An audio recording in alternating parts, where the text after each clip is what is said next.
Hello, very good morning, and thanks for having me. Yes, it is amazing how much interest this parity is gaining, and admit it has a very important psychological, symbolic, and also a technical significance. But at the end, it is only a number than any other number as well. Though you're right, it is more important to look at the drivers, and the drivers which bring the euro against the dollar at these levels are structural.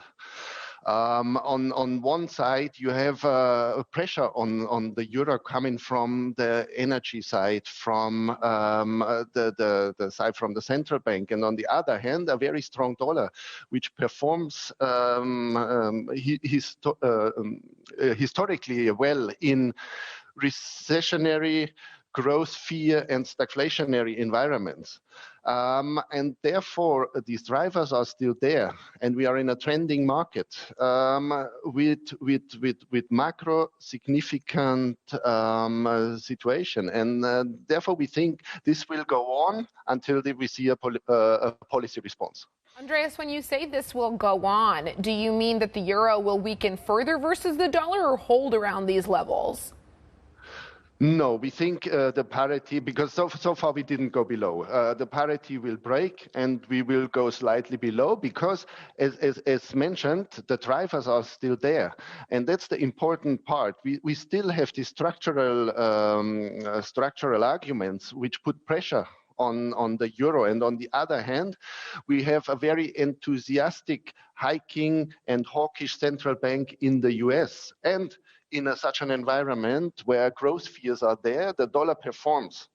So this is not going away quickly. And therefore, the situation remains.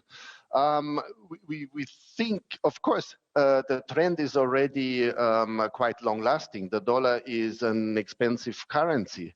But in a market where the macro fundamental situation is not changing, the trend can go on. I think positioning is not very strong. And as said, we need a policy response and a change in policy to end this. This can come from two sides. I mean, one side could be the ECB, which in my opinion is less likely because the tools are limited. It most likely comes from the Fed. One day when the Fed becomes more dovish or says, that's it, that's enough, and the hiking cycle would end, that would turn around the trend. But so far, I think we are in the same place, and therefore an overweight in the dollar is still the right position.